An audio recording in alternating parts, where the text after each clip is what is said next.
하나님께서 어느 날 사무엘을 불러가지고 이미 사울을 버렸으니 이스라엘에 새로운 임금을 세우겠다 이렇게 말씀을 하시는 거예요.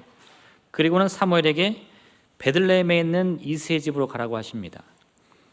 그래서 사무엘이 이새에게 먼저 사람을 보내서 내가 너희 집에 제사하러 갈 것이니까 아들들을 다 불러 모아놓고 함께 기다려라 이렇게 소식을 전했어요.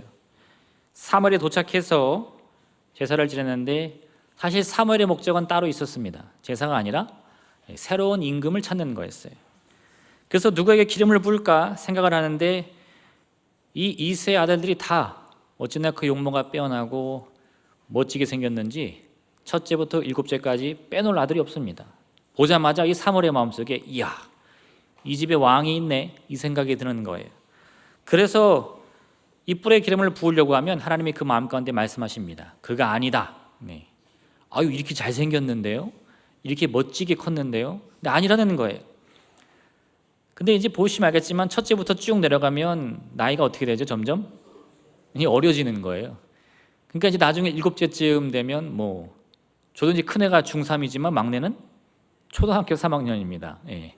중3쯤 되면 아유 아가씨네 한데 초등학생은 뭐예요? 애기야 일로 와봐. 네.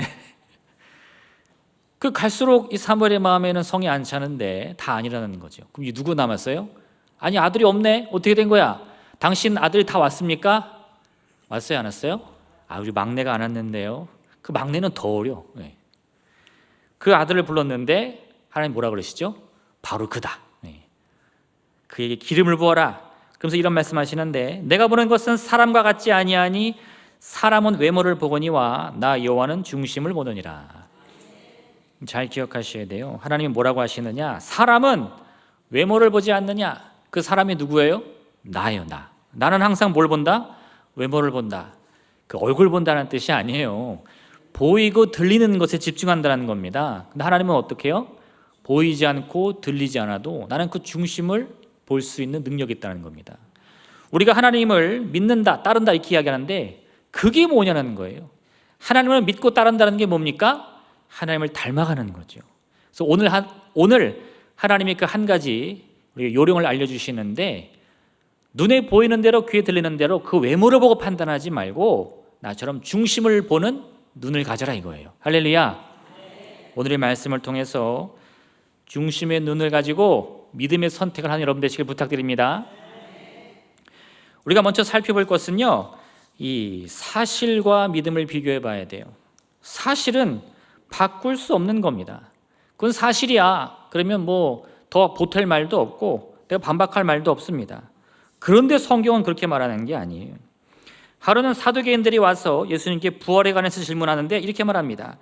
예수님, 한 형제가 있는데 7형제가 있는데 그중에 첫째가 결혼을 했는데 아이가 없이 죽었습니다. 그렇게 해서 둘째, 셋째, 넷째 다 죽었는데 그들이 천국에 가니까 어떤 일이 벌어져요? 첫째가 결혼을 해서 자식이 없이 죽었으니까 그 첫째의 부인은 둘째 아들과 결혼을 했어요. 이 뭐 지금이야 뭐 깜짝 놀랄 일이지만 그 당시에는 다 그렇게 했습니다. 예. 할렐루야. 뭐 제가 시켜서 한 거 아니고요. 그랬대요. 예, 그랬대요. 근데 둘째도 자식이 없어 죽었더니 그 둘째 부인은 누구랑 결혼했어요? 셋째랑 결혼했어. 그렇게 해서 7째까지 다 결혼을 했는데 다 남편이 죽고 이제 아내도 죽었어. 다 천국에서 만났네. 할렐루야. 그럼 그 부인은 누구한테 가야 되느냐 이거예요. 그렇죠? 아니 생전에 다 쭉 결혼식을 7번 해가지고 자식 없이 죽었는데 그러면 도대체 그 아내는 누구의 아내가 돼야 됩니까? 이걸 물어보는 거예요. 예수님은 그들에게 이런 대답 주시는데 사람이 죽은 자 가운데서 살아날 때는 장가도 아니가고 시집도 아니가고 하늘에 있는 천사들과 같으니라. 죽은 자가 살아난다는 것은 말할진대 너희가 모세의 책 중 가시나무 떨기에 관한 그래 하나님께서 모세에게 이르시되 나는 아브라함의 하나님이요 이삭의 하나님이요 야곱의 하나님이로라 하신 말씀을 읽어보지 못하였느냐? 하나님은 죽은 자의 하나님이 아니요 산 자의 하나님이시라. 할렐루야. 무슨 말씀인지 이해가 되세요? 되세요? 난 안 되는데. 사두개인들이 듣기에는 이게 무슨 말인지 도무지 이해가 안 가는 거예요. 왜? 사두개인들은 자기들이 보고 듣고 있는 이 세상을 그대로 모델 삼아서 천국을 그립니다. 그랬더니 천국에 가면 아니 그러면 생각해봐. 그 첫째, 둘째, 셋째, 넷째, 일곱째랑 결혼했던 그 아내는 누구의 아내가 되는 거야? 이런 결론이 나는 거예요. 사두개인들의 머릿속에 있는 천국은 어떤 천국이에요? 사실로 이루어진 천국. 내가 맛보고 내가 경험하고 내가 만져본 그것이 그대로 천국이 되는 겁니다. 예수님은 그들에게 뭐라고 하냐? 너희가 크게 오해하였다. 왜요? 야, 천국은 그런 곳이 아니야. 왜 아닐까요? 나는 사실 천국을 경험해 본 적이 없거든요. 천국 가보셨어요? 어떤 곳인지 아세요? 여기 있는 우리 누구도 천국을 모릅니다. 그게 정상이에요. 그러니 내가 천국은 이럴 것이다 저럴 것이다 아무리 보고 들은 것으로 고민해가지고 똑똑한 척 해봤자 그건 다 오해라는 겁니다. 우리는 천국을 알 수 없고 뭐예요? 오직 믿는 겁니다. 하나님이 나를 천국으로 인도하시리라. 그걸 깨달을 때에 천국에 대해서 오해하지 않고 믿음으로 바라볼 수 있다 이거예요. 그래서 이런 말씀하시는데 아브라함의 하나님, 이삭의 하나님, 야곱의 하나님 무슨 뜻이냐? 만약 우리가 사실로만 판단한다면 아브라함 있어요 없어요? 할렐루야. 문제가 너무 어렵죠? 이삭 있습니까 없습니까? 야곱 있어요 없어요? 그 이미 죽은 지 몇천 년이 됐는데 그걸 왜 물으십니까? 그러면 사실에 기반한 하나님은 죽은 자의 하나님이 된다 이거예요. 믿음으로 고백할 때에 아브라함의 하나님, 이삭의 하나님, 야곱의 하나님이 산 자의 하나님이 되실 수 있다 이거죠. 그걸 어떻게 알 수 있죠? 알 수 없어요. 그건 믿는 거예요. 믿음이라는 것은 때로 이처럼 사실의 정면으로 반박하는 일이라 할지라도 하나님은 능히 이루신다 고백하는 것이 믿음이다 이거예요. 도마가 제자들을 통해서 예수님이 부활하셨다는 소식을 듣습니다. 근데 그런 도무지 그 말을 믿을 수가 없는 거예요. 왜요? 아니 사람이야 생각해봐라. 어떻게 죽은 자가 다시 살아날 수 있느냐? 내가 아무리 예수님을 사랑하고 예수님을 따랐다 할지라도 내가 그런 믿음을 품었다 하더라도 그 부활하신 예수님을 직접 만나보지 못하면 나는 부활이라는 말 도무지 믿을 수가 없어. 이 사실에 기반한 믿음입니다. 그런 믿음으로는 사실을 벗어날 일들을 꿈꿀 수가 없는 거예요. 바라볼 수도 없는 거예요. 확인을 해야 됩니다. 근데 확인이 됩니까? 천국을 좀 확인시켜 주세요. 부활을 좀 확인시켜 주세요. 그거 됩니까? 그거 안 될 일이죠. 그래서 사실보다는 믿음이 중요하다 이거예요. 사실을 다 믿지 말라는 게 아니에요. 그거 다 뻥이야 거짓말이 하라는 게 아니라 사실이 중요하지만 더 중요한 것은 뭐다? 믿음이다 이거예요. 아담과 하와가 뱀의 유혹을 듣고 선악과를 보니까 어떻게 보여요? 보암직도 하고 먹음직도 하더라. 그게 사실입니다. 이야 진짜 맛있게 생겼네. 딱 한 입 깨물면 어떻게 돼요? 맛이 없어도 그렇게 맛이 없을 수가 없어. 뭐예요? 속았네. 근데 이미 늦은 거예요 여러분. 사실을 따라가다가 그거 한 입 깨물으면 그때 나오는 그 쓴물, 그 괴로운 물, 슬픔의 물은 우리를 고통과 멸망으로 이끄는 겁니다. 이미 그땐 늦었어요. 그걸 눈으로 보면서 아무리 보암직하고 먹음직한다 할지라도 저 먹으면 안 되는 거야. 저거 먹으면 죽을지도 몰라. 왜요? 하나님이 죽는다고 했었으니까. 그걸 믿는 게 진짜 믿음이다 이거죠. 믿음이란 무엇입니까? 그것은 우리 지혜로 이해할 수 없는 것들입니다. 우리가 눈으로는 바라볼 수 없는 거예요. 그런데 그것은 분명히 존재하며 분명히 나와 함께하고 있다는 사실을 붙드는 것, 그게 진짜 믿음인 겁니다. 히브리서 11장 이같이 말씀하는데 믿음으로 모든 세계가 하나님의 말씀으로 지어진 줄을 우리가 아나니 보이는 것은 나타난 것으로 말미암아 된 것이 아니니라. 믿음으로 아벨은 가인보다 더 나은 제사를 하나님께 드림으로 의로운 자라 하시는 증거를 얻었으니 하나님이 그 예물에 대하여 증언하심이라. 그가 죽었으나 그 믿음으로써 지금도 말하느니라. 믿음으로 에녹은 죽음을 보지 않고 옮겨졌으니 하나님이 그를 옮기심으로 다시 보이지 아니하셨느니라. 그는 옮겨지기 전에 하나님을 기쁘시게 하는 자라 하는 증거를 받았느니라. 믿음이 없이는 하나님을 기쁘시게 하지 못하나니 하나님께 나아가는 자는 반드시 그가 계신 것과 또한 그가 자기를 찾는 자들에게 상 주시는 이심을 믿어야 할지니라. 여기 다 들어있는 거예요. 왜 아벨이 더 나은 제사를 드렸습니까? 뭐 그의 재물이 어쩌고 저쩌고 다 소용없어요. 뭐예요? 믿음입니다. 믿음이에요. 아무리 귀한 것, 휘황찬란한 것 하나님 앞에 가지고 와도 소용없습니다. 그도 아니다, 저도 아니다. 뭐예요? 너희는 외모를 보고 판단하거니와 나 여호와는 그 중심을 보는 하나님이라. 믿음을 가져야 된다는 겁니다. 저는 아무것도 가진 것이 없습니다. 빈손뿐입니다. 상관없어요. 왜요? 그 중심의 믿음을 갖고 있다면 하나님은 그의 그 작은 정성을 무엇보다 큰 정성과 믿음으로 받아주신다 이거예요. 그게 바로 믿음인 것을 깨달을 때 우리는 이 사실 앞에서도, 사실은 존재해요. 버젓이 우리 앞에 눈에 볼 수 있고 귀에 들을 수 있고 손으로 만질 수 있습니다. 질병 확인할 수 있죠. 고통 확인할 수 있죠. 슬픔 너무 뼈저리게 느껴집니다. 그런데 그런 사실 앞에서도 우리 운명은 사실과 완전히 다를 것이다. 그 꿈을 꾸게 하는 것이 믿음이라는 거예요.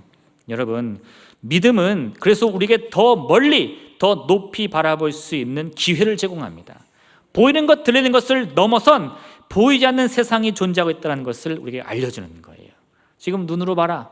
아이고 하나님, 제가 보는 세상과 이 환경은 여전히 문제가 해결되지 않고 있는데요. 근데 그 이면을 바라보라는 거예요. 보이지 않는데 어떻게 바라봅니까? 믿음으로 하라는 거예요. 보이는 대로 사실을 쫓아 살아가는 것이 아니라 보이지 않고 들리지 않더라도 중심을 보는 하나님을 따라서 저도 하나님 닮고 싶어요. 그 중심을 바라보게 해주세요 라는 믿음을 가지고 더 나은 미래를 바라보시기를 부탁드립니다. 두 번째는 감각과 믿음입니다. 사실이 아닌 것을 우리가 느낄 때가 있어요. 감각이란 무엇입니까? 우리의 이 눈과 귀와 손과 이 코로 보고 듣고 맛보고 만지는 거예요. 그런데 이런 것들을 통해서 우리는 사실보다 한 단계 더 앞서 나갈 수 있습니다. 느낌이 안 좋은데 뭐예요? 그건 사실은 아니에요. 아직 확인이 안 됐으니까. 그런데 내 감각으로 뭔가를 느끼는 거죠. 근데 이런 감각 앞에서도 믿음이 제한을 받을 때가 있다는 겁니다. 예수님의 제자들이 배를 타고 갈릴리 호수를 건너는데 큰 풍랑을 만났어요. 근데 그들을 권하시고 예수님이 다가오니까 이 제자들이 그걸 보고 유령인 줄 착각합니다. 왜요? 모든 감각을 동원해서 저 물 위에 둥둥 떠 있는 사람 형체를 보면 뭐예요? 그건 사람이 아닙니다. 사람이 아니물이다. 그죠? 그럼 귀신이 아니고 뭡니까? 이렇게 되는 거예요. 그런데 믿음은 그러한 순간에도 우리 감각을 넘어서라 말하고 있다는 거예요. 믿음은 감각을 넘어서는 겁니다. 눈으로 보지 못하고 귀로 듣지 못하고 손으로 만지지 못하는 것이라 할지라도 이 믿음을 통해 충분히 그러한 일들이 내 삶에 나타날 수 있다고 믿는 거예요. 지금 우리가 해결되기 원하는 문제는 어떤 문제입니까? 그건 제가 물어보지 않아도 확신할 수 있는데 무엇보다 크고 중요한 일들이에요. 그게 가벼운 일들이라면 여러분들 그걸로 고민하지도 않습니다. 아이 시간이 약이요. 가만히 있으면 해결될게요. 그죠? 그런데 그걸 내 마음에 품고 있다는 것은 아무리 시간이 지나도 해결될 기미가 없다는 것을 나는 느끼는 거예요. 야, 이건 내가 정말 지금껏 경험해본 문제 중에 제일 큰 것 같아. 제일 힘든 것 같아. 그러니 그것이 나를 괴롭힌다는 거예요. 그런데 그런 감각 앞에서도 우리는 때로 아무런 근거 없이 그 문제가 해결된다는 믿음을 품어야 된다는 거죠. 무엇으로? 오직 믿음으로. 사랑이라는 것은 눈으로 볼 수 없습니다. 손으로도 만질 수 없어요. 그런데 그런 사랑이 가장 빛날 때가 언제입니까?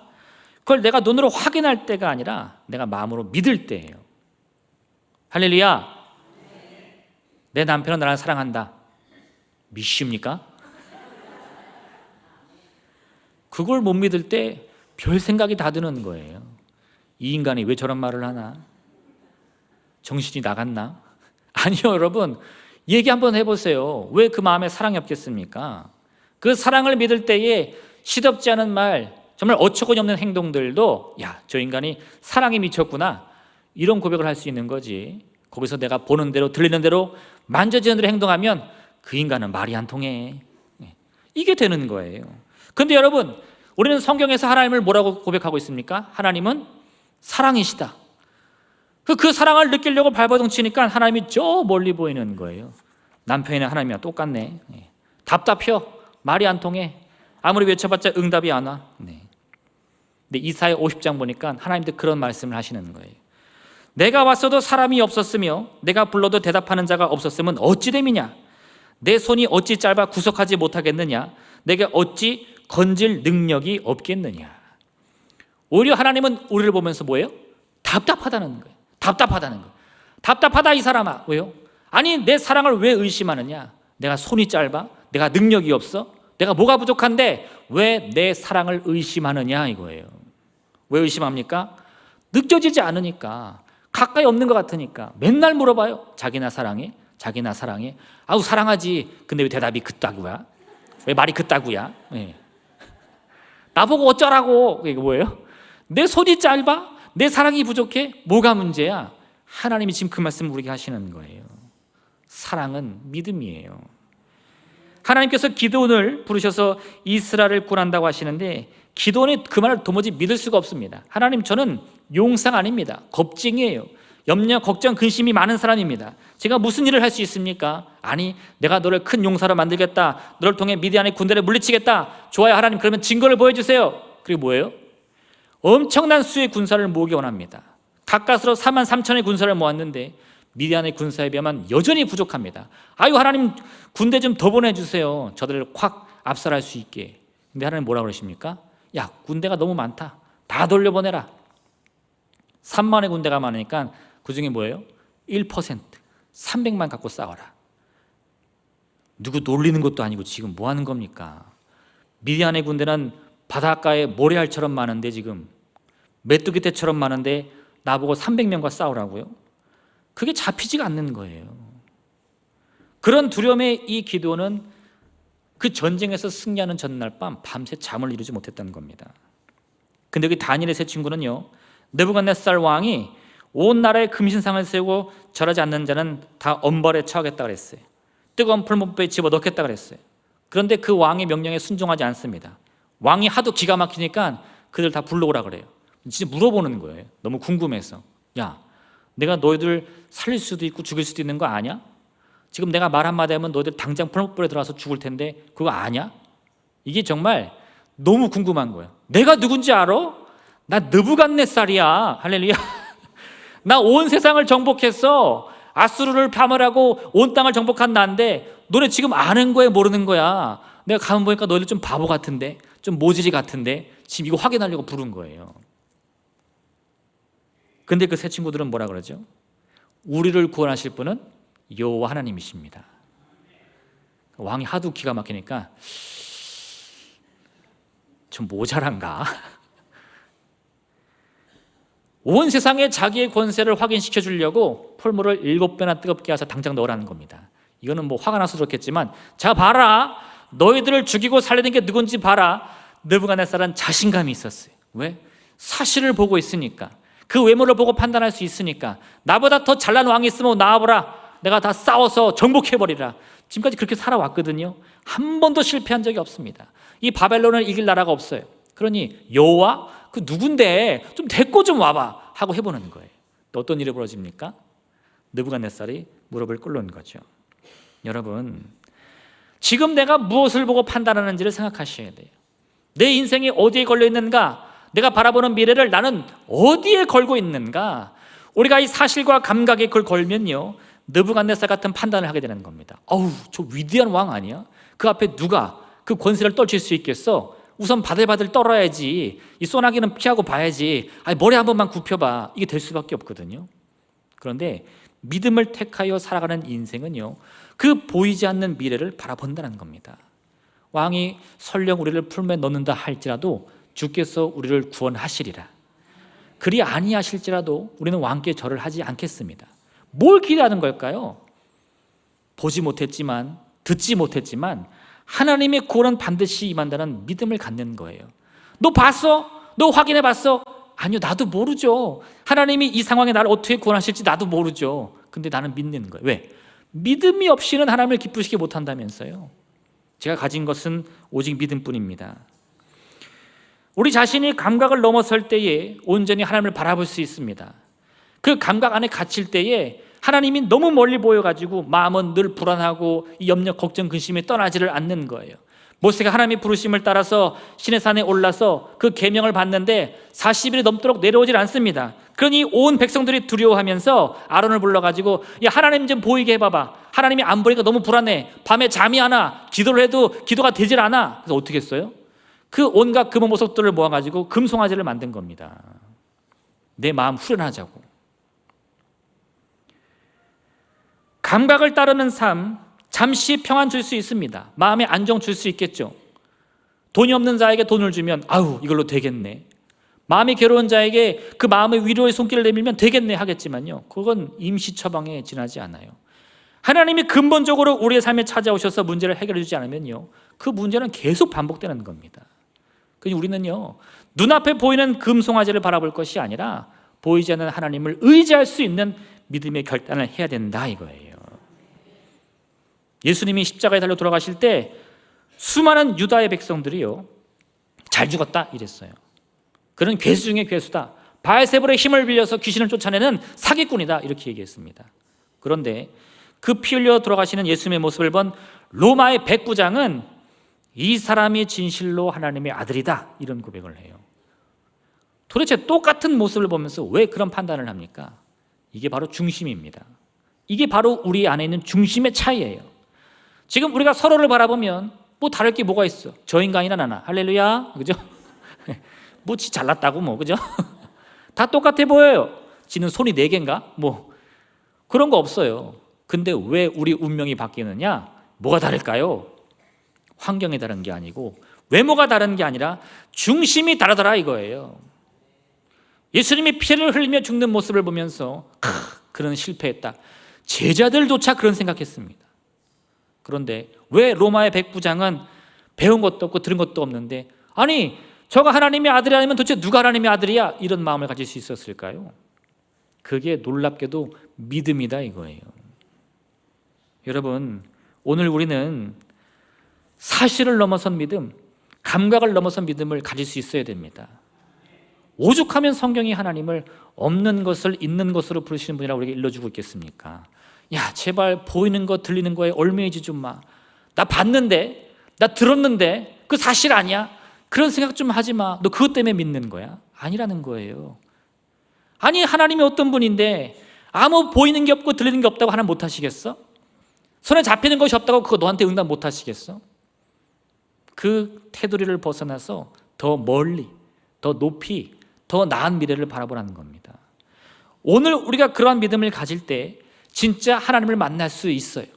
이 사도행전들처럼 찾아와가지고 예수님 이게 말이 맞는 거예요? 논리적으로 맞는 거예요? 따져봅시다, 이런 바보 같은 질문하는 것이 아니고요, 보이지 않고 들리지 않아도 내가 오직 믿음으로 주 앞에 기도하며 간구하오니 내 마음의 소원대로 응답하여 주옵소서. 그 기도를 드릴 수 있다 이겁니다. 마지막 3번째, 여러분, 우리는 그래서 이 믿음을 통한 선택, 그 행함을 가져야 돼요. 야고보서는 행함이 없는 믿음을 죽은 거라 그랬는데 도대체 무슨 말입니까? 내가 믿음을 품기로 마음 먹었다면 그 믿음을 통해 내 삶이 바뀌어야 된다는 겁니다. 고린도서 5장 7절에 같이 말씀하는데 이는 우리가 믿음으로 행하고 보는 것으로 행하지 아니함이로라. 여기서 말하는 행함은요, 너 열심히 살아라, 선하게 살아라 이런 뜻이 아니에요. 믿는 그대로 행하라는 겁니다. 기드온이 하나님의 부르심을 받고 이 300명의 용사로 내가 이 전쟁에 이길 수 있다 확신을 갖게 되었을 때는 그 행동이 바뀌는 거예요. 방금 전까지 잠을 못 자고 하나님 어떡합니까? 내가 어떻게 이깁니까? 너무한 것 아니에요? 군사를 보내줘도 못할 망정, 아니 왜 그들 돌려보냅니까? 별 이 모든 마음의 고통과 결함을 주 앞에 탄식하는데 하나님이 그에게 너 그러면 그 진영에 가가지고 한번 살펴봐라. 미디안의 진영을 살펴보니까 그 모래알같이 많은 군사들의 마음속에 이미 두려움이 가득합니다. 야, 여호와의 칼이 임해가지고 우리는 이미 끝장날 거야. 그가 언제 쳐들어올지 모르는데 마치 굴러오는 큰 바위처럼 우리를 다 휩쓸고 지나갈 거야. 자기들이 겁을 먹어서 바들바들 떨고 있어요. 그걸 보니까 야, 이거는 뭐 군사의 많고 적음이 아니라 하나님과 함께하면 내가 반드시 이기겠는데, 그 마음을 가지니까 그 300의 용사들과 함께 뭘 들고 나가요? 항아리와 횃불을 들고 나가는 거예요. 그런데도 대승을 거두는 경험을 체험하는 겁니다. 하나님이 아브라함을 찾아오셨는데 아브라함이 장막 문 앞에 있다가 저 멀리 지나가는 나그네라고 착각을 했어요. 그래서 나그네를 대접하고자 그들을 자기 집으로 불러가지고 극진히 대답합니다. 아유, 먼 길 가시는 것 같은데 좀 먹고 쉬고 여기서 몸을 다시 추스린 다음에 그 길을 떠나시죠. 발 씻을 물을 대접하고 종들을 시켜가지고 음식을 대접합니다. 근데 하나님이 그때 아브라함에게 이런 말씀 주시는 거예요. 내년 이맘때 내가 다시 올 텐데 그때 네 아내 사라가 잉태하여 아들을 가지리라. 근데 그 말을 사라가 옆에서 이 시중 들다가 들었어요. 근데 어떻게 돼요? 헛웃음이 나오는 거죠. 아유 참 기가 막히네. 왜요? 나는 이미 태가 끊어져가지고 임신을 할 수가 없는데 무슨 아들을 낳아? 그것도 언제? 1년 만에. 그때 하나님이 물어보시는 거죠. 너 왜 웃었냐? 뭐라 그래요? 답을 이미 아시네. 네. 김 빠지게. 하나님 그게 무슨 말이에요? 당연히 웃지. 지금 내 나이 몇인 줄 아세요? 당신 나 알아요? 내 상황이 어떤 줄 알아요? 내가 평생을 노력해도 자식 하나를 못 낳고 이제 나이가 많아가지고 이미 다 이 산줄이 끊겼는데 무슨 자식을 낳습니까? 뭐 알고나 말을 해야지. 근데 사라가 느낌이 이상한 거예요. 네. 이분이 도대체 누구신가? 그래서 뭐라 그랬다고? 저 안 웃었는데요. 그때 뭔가 이 느낌이 다른 걸 알았던 거죠. 사실을 보고 감각을 보면 아이를 못 낳는 게 너무 당연합니다. 그럼 어떤 선택을 해요? 헛웃음이 나오는 거예요. 너의 병이 고침받으리라. 뭐 그런 말을 다 해. 내가 기도 안 해본 줄 아나? 목사님이 내 사정 알아요? 들어본 것 같아요? 기도해봤어요? 왜? 보이지 않고 들리지 않는데 무슨 응답이에요? 이건 내가 평생 안고 갈 내 짐이지. 그 무슨 사람 바보로 알아요? 맹꽁이로 알아요? 그 말 한마디면 해결될 줄 알아요? 그렇게 되는 거예요. 믿음을 갖고 그 얘기를 내 것으로 선택할 때에 지금까지 없던 용기가 생겨서 그래 까짓것 한번 해보지. 내가 평생을 기도하다 안 됐는데 한 번 더 한다고 달라지나? 한 번 더 기도해봐야지. 할렐루야. 그게 믿음의 선택이다 이겁니다. 다니엘의 세 친구들이 잘난 것이 있다고 그 의리의리한 이 느부갓네살 왕 앞에서 자신감을 보였겠습니까? 저도 자신감 있어요. 자존심은 있거든요. 돈이 없고 가오가 없지 자존심이 없겠어요? 이랬어요? 아니요. 믿음으로 선택하는 겁니다. 믿음으로 내 미래를 선택하는 거예요. 지금 이 순간에 왕이 나를 풀무불에 넣을지 안 넣을지 선택할 수 있다고 해서 내 운명을 손에 쥔 것처럼 말하지 마세요. 내 운명의 주인은 하나님이십니다. 당신의 말 한마디에 내가 죽고 살 것 같죠? 아니라는 거예요. 아니라는 거예요. 보지 못하고 듣지 못해도 그 미래를 스스로 선택하여 나아가는 것, 그게 곧 믿음의 선택입니다. 고린도후서 4장 18절 말씀인데 우리가 주목하는 것은 보이는 것이 아니요 보이지 않는 것이니 보이는 것은 잠깐이요 보이지 않는 것은 영원함이라. 우리가 지금 매일 묵상을 하고 있거든요. 오늘 벌써 마태복음 3장입니다. 할렐루야. 아이고 까먹었네. 아니 늦지 않았어요. 예. 우리 아이들도 저 이렇게 말하면 너 숙제했어? 아이고 빨리 해야지. 예. 밀린 숙제도 하면 됩니다. 네. 못하신 분들은 이 예배 끝나면 빨리 가가지고 마태복음 1장, 2장, 3장. 할렐루야. 네. 아니 3일치밖에 안 밀렸어요. 그죠? 그거 한다고 달라집니까? 그 말씀 들으면 막 갑자기 없던 돈이 생기나요? 보이는 거 들리는 거에 얽매이면 그렇게 귀찮을 수가 없어요. 마음의 꿈을 가지고 미래를 보는 사람만이 그 길이 내가 환경과 사실과 감정을 넘어설 수 있는 구원의 길을 열어준다. 그걸 바라볼 수 있는 겁니다. 내가 이거를 한번 1년 동안 해보자. 뭐라도 달라져도 달라지겠지. 뭐라도 응답받아도 응답받겠지. 그게 믿음의 선택이에요. 세상의 수많은 환경이 나를 좌지우지하며 내 운명을 쥐는 것 같지만 아니, 내 운명은 하나님의 말씀 속에 있는 거야. 귀를 기울여보세요. 집중해보세요. 하나님이 나에게 어떤 응답을 주시는가. 여러분, 행함이 있는 믿음이라는 것은 다른 게 아니에요. 내가 마음으로 믿었으면 그걸 선택하는 겁니다. 오늘 이 시간 이 말씀을 통해서 여러분의 믿음의 선택을 하시길 부탁드립니다. 무엇이든 상관없어요. 지금까지 내가 기도하다가 포기했던 거, 응답 받으려고 기도했다가 내가 절망해서 손에 놨던 거 다시 붙들어 보세요. 그 제목 놓고 기도해 보세요. 사람은 고쳐 쓰는 거 아니야. 아니에요, 여러분. 언제든 바뀔 수 있습니다. 세상의 수많은 사람들이 경험으로 사실로 사람은 안 바뀐다고 하는데, 운명은 안 바뀐다고 하는데 여러분이 기도해서 바꿔보세요. 살아계신 하나님을 증거하는 방법 아니겠습니까? 야, 세상에 수많은 사람 안 된다 그랬는데 내가 기도해보니까 되더라. 하나님 살아계시더라. 하나님은 죽은 자 하나님이 아니라 산 자 하나님이시더라. 그걸 우리가 함께 증거하기 원합니다.